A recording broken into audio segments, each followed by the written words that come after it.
참된 믿음이 세상의 성공 스토리와는 다르다는 것을 알고 계실 것입니다.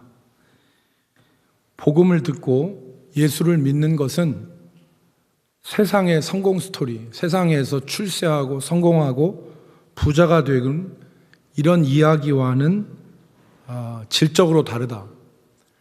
물론 비슷한 면도 있지만 그 두 가지가 다른 것임을 분명히 아셔야 됩니다. 예를 들어서 어떤 사람이 예수 믿고 성공을 했습니다. 그 사람은 매우 가난하고 그의 환경은 혀를 찰 만큼 불우했는데 이 사람이 예수를 믿어서 자기의 가난과 자기의 불행을 극복하고 성공을 했습니다. 남들이 부러워하는 재산도 모으고 또 남들이 부러워하는 지위에 오르기도 했습니다. 그런데 이것은 예수 믿고 일어날 수 있는 변화 가운데, 수많은 변화 가운데 하나이지 그것이 예수 믿는 전부는 아닙니다.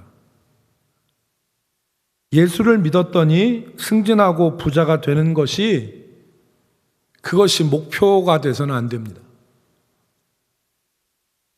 만약에 예수 믿는 사람에게 성공과 또 출세와 건강만 보인다면 그 사람은 예수를 믿는 것이 아니라 성공이라고 하는 우상을 따르는 것입니다.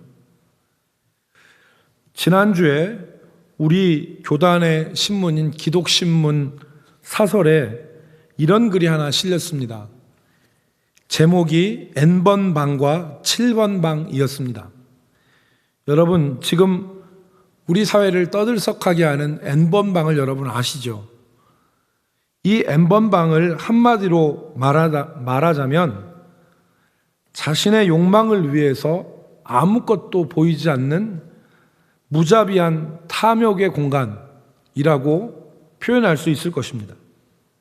소위 자신들의 노예를 물색을 해서 덫을 만들어서 옴짝달싹도 못하게 만들고 그리고 놀이개로 삼는 이 주범들과 수백만 원에 이르는 돈을 내고 그것을 바라보며 즐기는 고객들로 이루어진 탐욕의 방이 바로 N번 방입니다.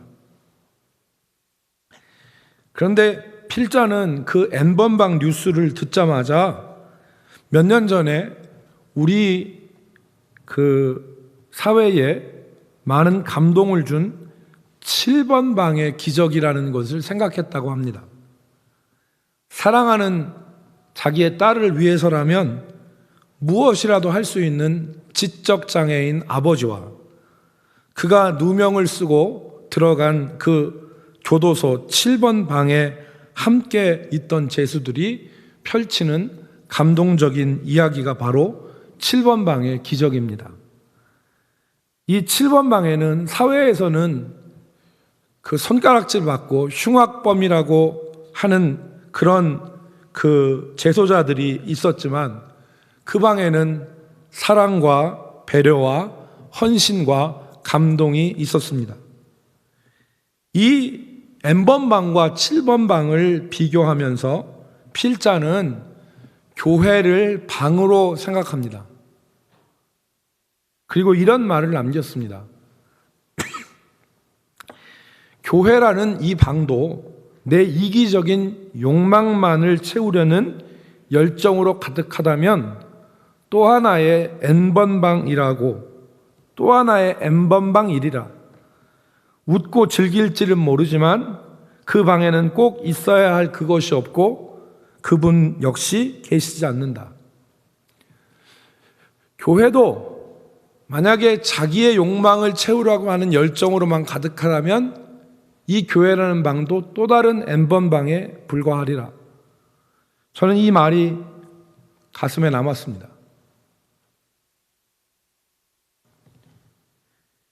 미국의 그 휘튼 칼리지라고 그리고 고든 코넬과 카나다의 리전트 칼리지에서 신학을 가르친 고든 피라고 하는 그 분이 이런 말을 했습니다. 현대 기독교는 부와 건강의 복음이라고 불리는 그 속에 복음의 특성이라고는 전혀 찾아볼 수 없는 악성 질병에 빠르게 감염되고 있다. 복음이라고는 전혀 찾아볼 수 없는, 특성에 찾아볼 수 없는 그 부와 그리고 그 건강에 이 복음이라고 하는 악성 질병에 감염되고 있다. 표현은 고상하게 하고 세련되게 하려고 많이 노력하지만 결국 믿음도 자기의 부와 성공과 건강을 위해서 필요하다고 생각하고 예수님과 하나님도 내 건강과 내 행복과 내 출세보다는 우선순위에서 밀리는 것이 이 악성 질병의 증상입니다. 오늘 한국교회가 왜 한국 사회에서 그토록 많이 비난을 받느냐? 우리가 생각해 봐야 될 점입니다. 우리의 주의가 필요한 것은 이런 믿음 아닌 것이 믿음인 것처럼 위장되어서 우리에게 다가온다는 것입니다. 건강한 믿음 안에 있는, 건강한 교회에 있는 사람조차도 믿음이란 뭐냐? 예수 믿고 부자 되고 출세하는 것만으로 믿음을 생각합니다. 그런데 그게 믿음이 아닌데 말입니다. 그게 믿음의 전부가 아닌데, 믿음이 예수 믿고 성공하고 출세하고 잘 사는 게 이게 믿음으로 믿음의 전부인 줄 알고 생각하면서 믿음 생활하는 것입니다. 오늘 그래서 우리의 믿음이 너무나 많이 세속화되어 있고 세상으로 흘러버려져 있습니다.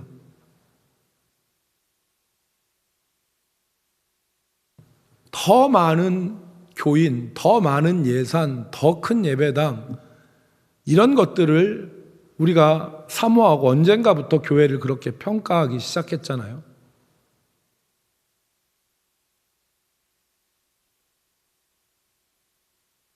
오늘 우리 교회가 참된 믿음이 무엇인가를 생각해 볼 시점에 이르렀다고 생각합니다.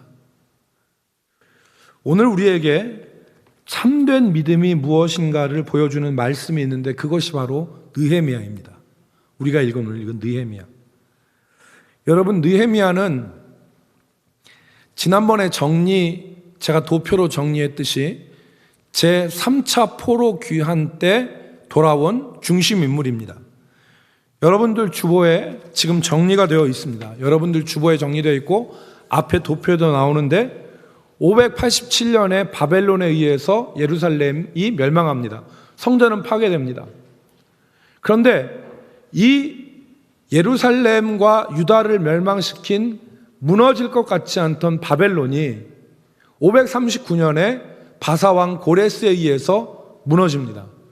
그리고 바사왕 고레스는 587년에 유다 백성들을 자기 고국으로 돌아가도 좋다, 그리고 성전을 지어도 괜찮다라고 하는 칙령을 내립니다.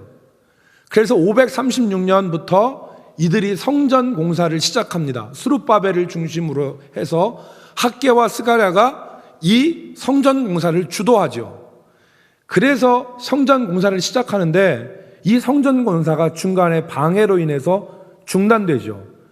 그게 몇 년이냐면 536년부터 주전 520년까지 16년까지 성경에 나온 얘기로 보면 바사왕 고레스서부터 바사왕 다리오왕 2년까지 16년 동안 중단이 됩니다. 그리고 4년 뒤에 다리오왕 2년 때에 스룹바벨이 학개와 스가랴에 의해서 성전 공사를 시작해서 다리오왕 6년에 성전이 완공이 되죠.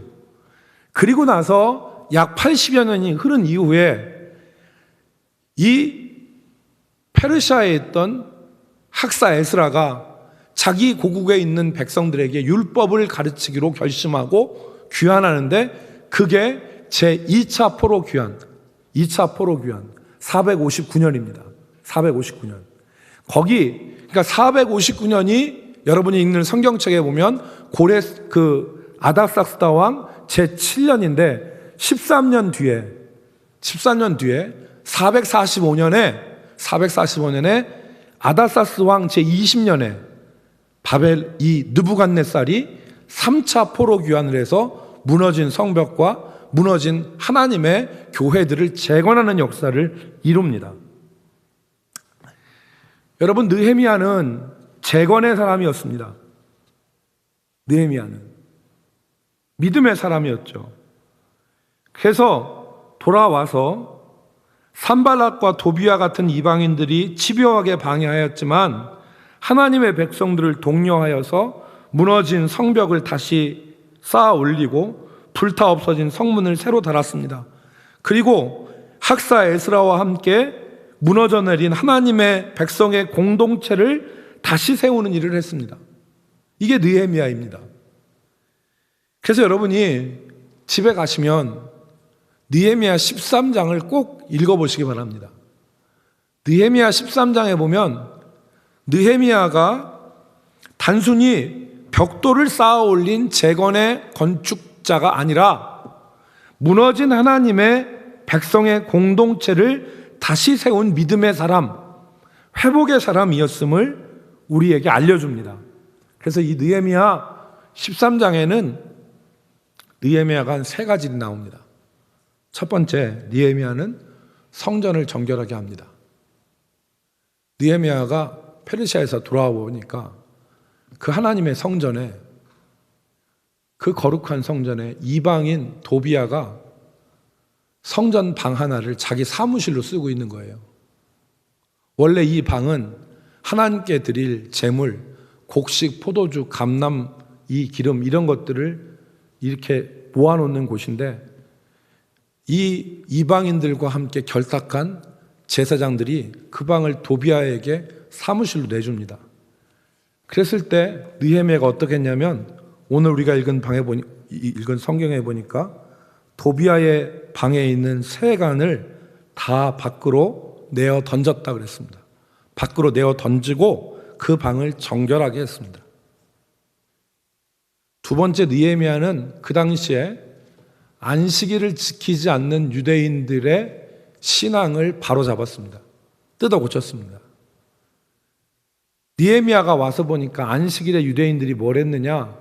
술틀을 밟았어요. 술틀을 밟았다는 얘기는 이 안식일에 술을 만들었다는 얘기입니다. 술틀을 밟고 그리고 곡식단을 나귀에 실어서 운반하고 포도주와 포도와 무화과를 싣고 와서 버젓이 예루살렘 성 안에서 갖다 팔고 장사를 하는 거예요. 여러분, 옛날에 광야에서 만나를 먹었을 때 안식일에 만나를 주우러 가면 돌 던져서 저거 나무까지 해서도 죽이라고 하지 않았습니까? 그런데 이때 와서 보니까 하나님의 백성들이 안식일에 예루살렘 성 안에서 다 장사하는 거예요. 거기다가 이 두로 사람들, 여러분 성경의 지도에 보면 지중해의 이 해안 지역에 두로인데 두로의 사람들은 물고기를 가지고 오고 각양 물건을 가지고 와서 예루살렘에서 주일에 안식일에 장사를 한 겁니다. 그래서 이 모습을 보고 느헤미야가 유다의 귀인들을 꾸짖습니다. 너희들이 바로 했으면 이런 일이 어떻게 벌어지느냐. 그리고 안식일 전날에 예루살렘 성문을 다 닫아버립니다. 그리고 안식일에 열지 않습니다. 왜? 장사하는 사람 못 들어오게 하려고. 그래서 안식일을 지킨 겁니다. 그러니까 처음에는 이 두로나 이 외지에서 물건 팔러 오는 사람들이 문이 언제 열릴까 해서 이 예루살렘 성벽 밖에서 잔 거예요. 그래도 문을 안 여니까 그 다음부터는 모이질 않았습니다. 그래서 안식일을 지키게 했습니다. 세 번째, 느헤미야는 하나님이 금하신 이방 결혼을 정리하게 했습니다. 원래 하나님이 이 이스라엘 백성을 젖과 꿀이 흐르는 땅으로 보내실 때 하신 말씀이 너희는 그 땅의 족속과 통혼하지 말아라. 그게 말씀 안 해주셨어요? 그랬더니 이들이 포로에서 돌아온 이후에 어떤 일을 했냐면 모압과 암몬과 아스돗 여인을 아내로 삼았다 그랬습니다. 한 가정을 보니까 이제 집에 가서 여러분들이 느헤미야 13장을 읽어보십시오. 그럼 제가 한 얘기가 다 기록되어 있습니다. 그럼 한 여인, 한 가정에 보니까 그 집 아이가 어린데 아스돗 방언은 절반쯤 하는데 유다 방언은 못해. 아스돗은 성경에 블레셋이라고 쓰여있던 지역이 아스돗이에요. 이 아스돗 방언은 반쯤 하는데 유다 말은 못해. 이게 무슨 말이냐? 유다 말로, 히브리 말로 이루어지는 하나님의 제사에 참석해도 무슨 뜻인지 모른다는 뜻입니다. 신앙이 전수가 안 된다는 거예요. 그러니까 이들의 신앙이 죽어버려 있는 것입니다. 그런데 이 일을 평민만 하는 게 아니었어요. 대제사장과 제사장들도 앞장서서 그 일을 했습니다. 원래 유다의 제사장들은 이스라엘 여인 중에서도 아무 여인하고도 결혼하면 안 돼요. 구별해서 결혼하게 돼 있는데 이스라엘 여인이 아니라 이방 여인들과 지금 결혼한 거예요. 대제사장과 제사장들이. 느헤미야는 그들 가운데 고위직에 있는 한 제사장을 내쫓고 다시는 그런 일이 없도록 백성들에게 맹세를 시킵니다. 자, 여러분, 지금 이 모습을 보니까 하나님의 백성의 공동체가 믿음에 있어서 허물어졌어요. 성벽과 성문만 불탄 게 아니라 그들의 믿음도 다 주저앉아 버려 있는 거예요. 이때 하나님의 공동체를 다시 세운 사람이 바로 느헤미야입니다. 그래서 여러분, 오늘 본문은 느헤미야가 우리에게 보다 깊은 믿음, 오늘 제목처럼 보다 깊은 믿음, 예수를 믿어서 부자되고 출세하고 잘 사는 것을 목표로 삼는 믿음이 아니라 진정 예수를 믿는 참 믿음은 무엇이고 보다 깊은 믿음은 무엇인가를 우리에게 보여주고 있습니다. 저는 두 가지를 여러분들께 본문을 통해서 말씀드리려고 하는데, 첫 번째, 보다 깊은 믿음은 자신을 버리고 하나님을 바라보는 믿음이에요. 그 눈이 자신에게 머물지 않고 하나님을 바라보는 게 깊은 믿음입니다. 오늘 느헤미야는 자신의 행복과 자신의 부와 자신의 출세에 빠져 있지 않았습니다. 대부분의 사람들이 그렇죠. 오늘 본문 1장 1절 말씀에 보면 아다사스다 왕 제20년에 기스를 월에 아홉째 달을 유대력으로 기스를 월이라 합니다. 그런데 내가 수산궁에 있었는데 라고 시작합니다. 이때 아닥사스다 제20년은 느헤미야가 포로에서 돌아온 445년을 말하고, 그가 수산궁에 있었다는 것은 그가 바사 제국의 관리로 왕궁에 있었다는 말입니다. 그런데 이 느헤미야가 1500km 떨어진 고국에서 온 사람들의 소식을 듣습니다. 형편을 들었는데 참담했습니다. 동포들이 큰 능욕을 당하고 큰 환난 가운데 있고, 예루살렘 성은 허물어지고 성문은 불타 없어졌다. 그래서 4절 말씀을 보십시오. 여러분, 4절에 보니까 내가 이 말을 듣고, 자기 고국의 형편이 이렇다는 말을 듣고 앉아서 울고 수일 동안을 슬퍼하고 하늘의 하나님 앞에 금식하며 기도했다 그랬습니다. 만약에 느헤미야가 개인적인 그런 욕망과 개인적인 출세에 마음이 머물러 있던 사람이라면 1500km 떨어진 그 동포들의 그 소식을 듣고 울며 금식하며 기도했겠냐 이거. 느헤미야는 하나님의 말씀을 붙잡았습니다. 느헤미야는 평신도였습니다. 여러분과 같은 평신도였습니다. 이 사람은 제사장이 아니었습니다. 일반인이었습니다. 근데 오늘 본문에 보니까 하나님 옛적에 모세에게 말씀하신 것처럼 이 백성이 하나님께 범죄하여서 다른 땅에 포로로 끌려가서 거기서 하나님 앞에 회개하고 부르짖어 기도하면 그들이 땅끝에 있을지라도 하나님은 그들을 기억하사 그들을 자기 땅으로 돌아오게 하옵소서. 이 기도하잖아요. 그걸 기억하여 주옵소서. 여러분, 그렇게 기도할 때 느헤미야가 뭐가 됐다고 그랬습니까? 술관원이 됐다. 오늘 11절 보니까 술관원이 됐다. 이 술관원은 왕에게 술을 제공하는 주류업자가 아니에요. 주류업자가. 이 술관원이 어떤 사람이냐? 고대 사회에서는 왕을 암살하고 독살하는 일이 많았잖아요. 그래서 왕이 마시는 술이나 왕이 마시는 음료를 체크하는 사람은 아무나 할 수 없었어요. 왕이 자기 생명을 나눌 수 있는 최측근만이 할 수 있는 일이 술 맡은 관원입니다. 거기다가 여러분, 이 술 맡은 관원은 기록에 보면 왕의 인장, 옥쇠를 관리하는 사람이 술 맡은 관원이었어요.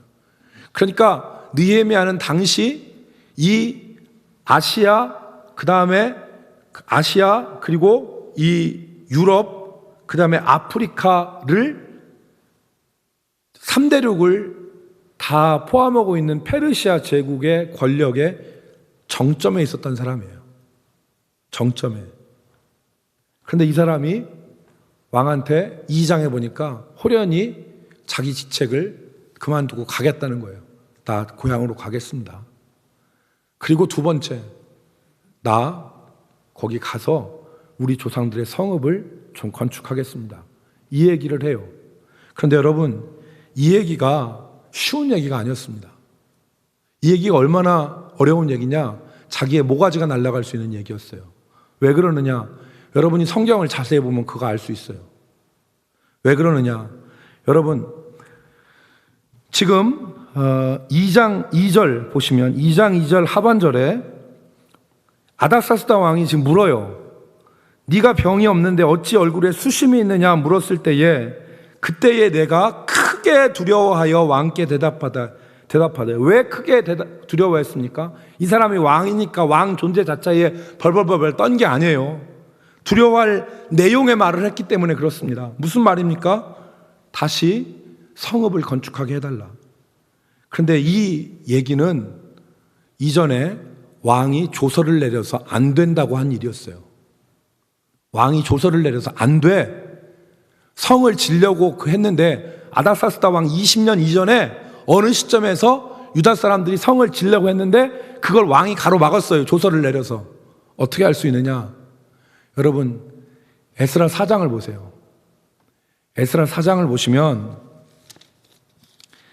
원래 유대의 책에는, 유대 사람들 책에는 에스라 느헤미야가 한 책입니다. 그런데 에스라 4장에 보면은 이 스룹바벨이 성전을 건축하는데 이방인들이 와가지고 사마리아 사람들이 와서 같이 짓자 그러니까 너희들하고 못 진다. 그러니까 이들이 방해했죠. 그때 방해했는데 4장 4절 보십시오. 이때로부터 그 땅 백성이 유다 백성의 손을 약하게 하여 그 건축을 방해하게 하되 바사왕 고레스의 시대부터 바사왕 다리오가 즉위할 때까지 관리들에게 뇌물을 주어 그 계획을 막았다 그랬습니다. 바사왕 고레스부터 다리오까지. 그런데 에스라서 기자가 그것 말고 그 뒤에 있던 이방인들의 방해도 기록을 해놨어요. 그게 6절과 7절이에요. 6절과 7절에 보니까 또 아하수에로가 즉위할 때에 그들이 글을 올려 유다와 예루살렘 주민을 고발하니라. 성전 건축은 언제 끝났어요?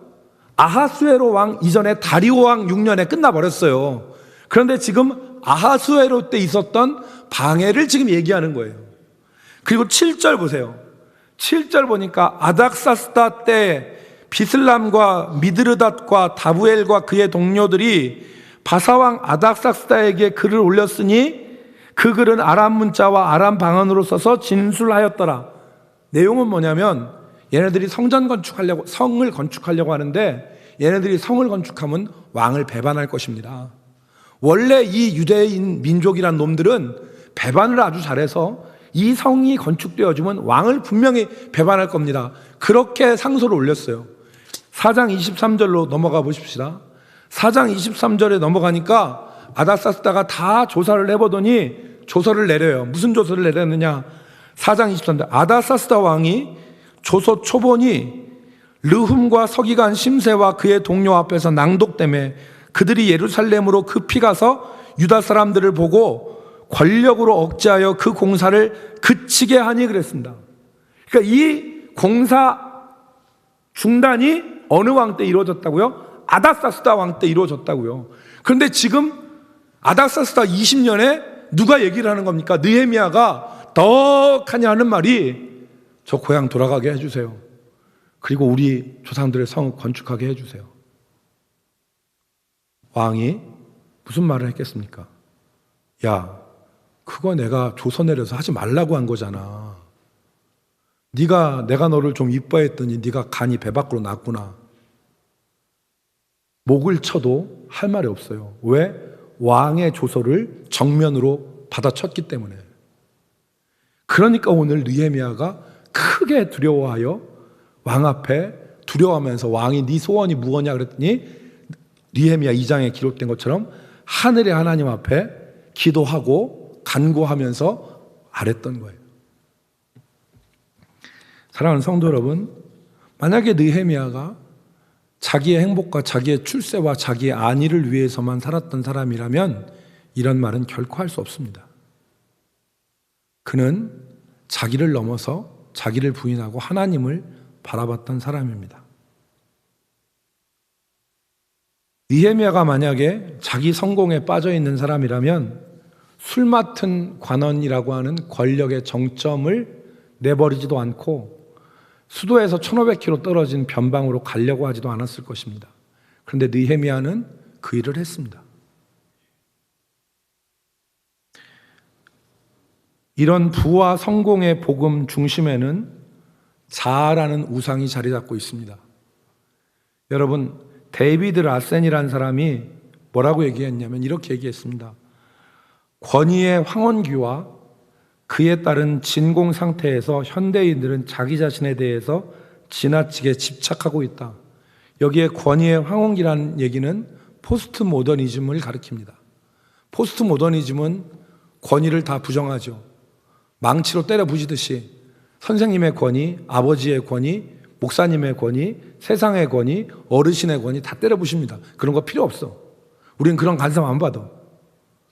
그러한 포스트 모더니즘의 사회에 우리가 있는데 그 권위의 황혼기와 그에 따른 공백 상태, 진공 상태에서 그 자리에 누가 떡하고 앉아 있냐면 자아가 앉아 있다는 겁니다. 그래서 그 자아를 중심으로 내가 싫으면 싫은 거고 아무리 진리라 하더라도 내가 동의하지 않으면 그건 안 되는 거고 모든 것이 자아를 중심으로 움직이고 있잖아요. 그러니까 이 사람이 데비드 라센이라는 사람이 뭐라고 했냐면 우리는 지금 역코페르니쿠스 혁명을 보고 있다. 코페르니쿠스는 지구와 인간이 중심이 아니라고 말했는데 현대인들은 인간이 다른 말로 자기가 지구의 중심이라고 다시 주장하고 있다. 자기 이기적 주장이 얼마나 강한 사회인가를 보여주는 말입니다. 사랑하는 성도 여러분, 우리는 날 위해 돌아가신 예수님은 좋아하지만 예수님과 함께 십자가를 지는 일은 싫어합니다. 우리의 믿음을 돌아보시면 바랍니다. 내 믿음을 돌아보시기 바랍니다. 내 믿음이 성공과 출세와 잘 사는 것에 함몰되어 있는 믿음인지 아니면 자기를 부인하고 하나님을 바라보는 참된 믿음인지를 우리는 점검해야 됩니다. 나를 버리고 하나님을 바라보는 깊은 믿음으로 나갈 수 있는 우리 성도들이 되기를 주의 이름으로 축복합니다. 아멘. 두 번째, 보다 깊은 믿음은 자기를 넘어서 이웃과 함께하고 교회를 생각하는 믿음입니다. 교회를 생각하는 믿음. 느헤미야는 포로 출신이었습니다, 여러분. 그런데 이 포로 출신인 느헤미야가 페르시아 제국, 바사 제국의 권력의 정점에 섰습니다. 느헤미야가 여기서 자기에게 자기 출세, 자기 성공, 자기 그 성공에 함몰된 사람이라면 마음으로 뿌듯했을 거예요. 왜? 나 같은 사람을 하나님이 이렇게 높이 들어 쓰시고 이런 영광을 보게 하시고 그리고 하나님이 나에게 이런 복을 주셨다고 하면서 뿌듯하게 생각하면서 나는 복받은 사람이라고 말하면서 그렇게 살았을 거예요. 그죠? 그런데 느헤미야는 그런 믿음이 아니었어요. 거기서 나는 복 받았다고, 난 하나님이 나를 사랑하신다고 그렇게 생각하면서 신앙생활하는 사람이 아니었다고요.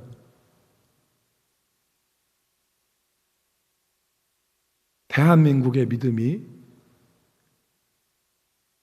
이 정도 믿음이죠. 하나님이 나한테 복 줬어. 나는 복 받은 사람이야. 하나님이 나를 이렇게 높이 들어 쓰셔. 그런데 그 믿음은 얕은 믿음이에요. 느헤미야는 자기가 출세하고 성공하고 하나님 복 받고 그것을 자랑하고 거기에 머물러 있지 않았습니다. 오늘 우리 교회가 나아가야 될 길이 저는 여기에 있다고 봅니다. 우리는 가난해서 예수를 믿어서 하나님이 복 주시고 하나님이 함께 하시는 걸 무척 갈망해서 그래서 부자도 되고 돈도 모으고 출세도 하고 좋은 자리도 우리가 다 얻게 되었어요. 그런데 거기서 머물러서는 안 돼요. 그 하나님의 축복으로 세상을 섬기고 교회를 섬기는 사람들이 되어야 됩니다. 느헤미야는 하나님이 주신 그 은혜로 그 자리를 버려버리고 낙심한 사람들에게 가서 성벽을 건축하고 무너진 하나님의 공동체를 세웠습니다. 지금 여러분, 지금 하나님의 교회, 하나님의 백성의 공동체가 위기 상황에 있습니다. 저만 느끼는 게 아니죠. 지금 우리의 현실을 보면, 우리 성도들의 믿음을 보면 성문은 불타고 성벽은 무너져 내리고 하나님의 백성의 공동체성은 거룩은 다 사라지는 듯한 모습에 있지 않습니까? 사람들의 마음이 하나님을 향해 있는 게 아니라 세상을 향해 가 있어요. 이 무너진 성벽을 누가 다시 세우겠습니까? 자신을 버리고 자신을 넘어서 하나님과 하나님의 교회를 세우는 이 시대의 느헤미야가 필요한 시점입니다. 느헤미야는 결코 개인적이지 않았습니다. 하나님의 백성들을 생각했죠. 여러분, 만약에 느헤미야가 자기 자신만을 생각했다면 느헤미야는 결코 기도하지 못했습니다. 자기 자신을 생각했다면 느헤미야는 당시 권력의 최정점에 있었기 때문에 그는 출세도 했고 권력도 가지고 왕의 신임도 두텁게 받고 물질도 있었을 거예요. 그런 이런 느헤미야가 공동체를 바라보지 않고 품지 않았다면 그는 결코 기도할 수 없었을 것입니다. 이렇게 자신을 넘어서 교회를 생각하고 하나님의 뜻을 생각하는 사람이 누리는 복이 있습니다. 그게 뭐냐면 안일함에 빠지지 않고 기도하는 힘을 얻는다는 것입니다. 자기 자신이 아니라 하나님의 교회를 생각할 때 기도하는 마음이 생기고 그 기도는 죽어서 축 처진 기도가 아니라 살아있는 생명의 기도, 하나님을 감동시키는 기도가 될 수 있는 것입니다. 내 쾌락, 내 성공, 내 축복만 생각하면 어느 정도 차고 등 따숩고 배부르면 기도할 힘이 없어요. 기도 안 씁니다. 기도를 왜 해요? 내가 다 됐는데, 어느 정도 살만하는데.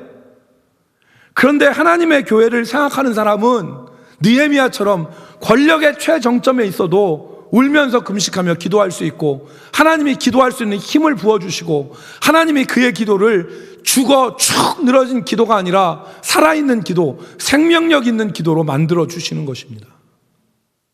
여기에 신앙의 비밀이 있는 것입니다.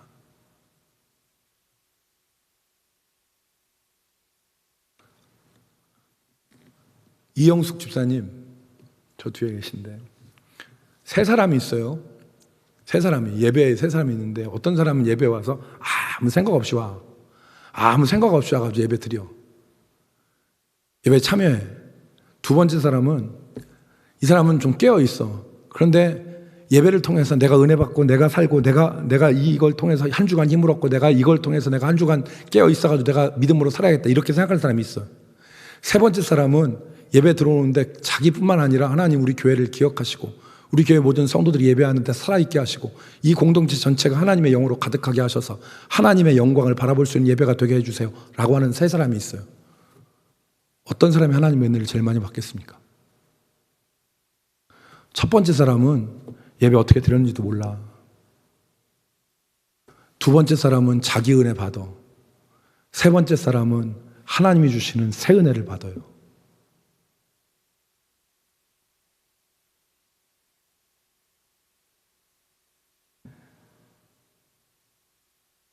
이웃을 돌보고 하나님의 교회를 생각하면, 그리고 가슴에 품으면 옹달샘에서 샘물이 솟아나듯이 그 기도는 생명력이 넘치고 하나님께서 기도할 마음을 부어주시는 거예요. 기도할 마음을.